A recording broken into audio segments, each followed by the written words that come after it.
Hi, I'm Gary Messer, and this is my wife, Sissy.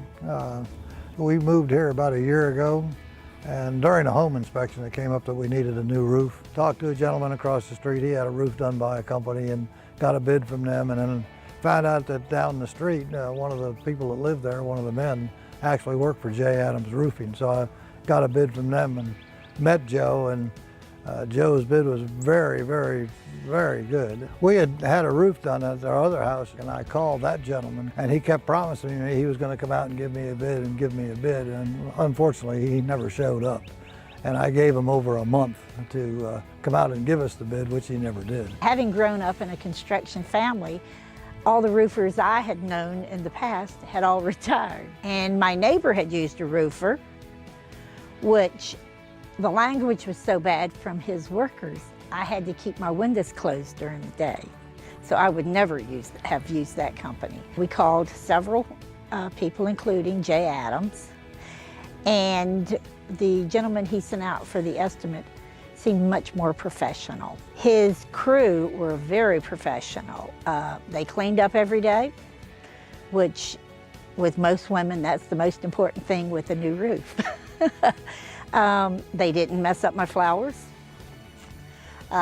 They were very neat. At lunch, they cleaned up their mess when they sat under the trees and enjoyed the shade. And in the end, they all came up to say goodbye when they were finished, which I thought was very professional. The experience with J. Adams Roofing compared to the other roofer was just total night and day.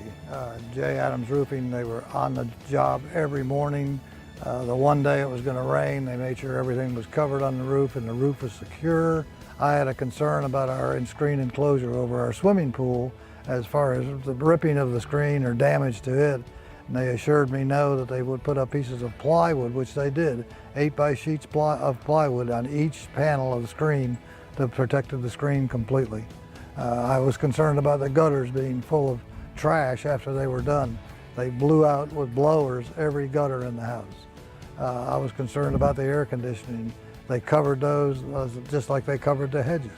And every night they cleaned up everything in the area and asked me if everything was okay as far as being clean. They actually had a machine that picks up nails that they rolled through the yard to pick up all the stray nails that had fallen during the job. So again, J. Adams Roofing, if you need a roof, they're very professional, very thorough, and they do an excellent job.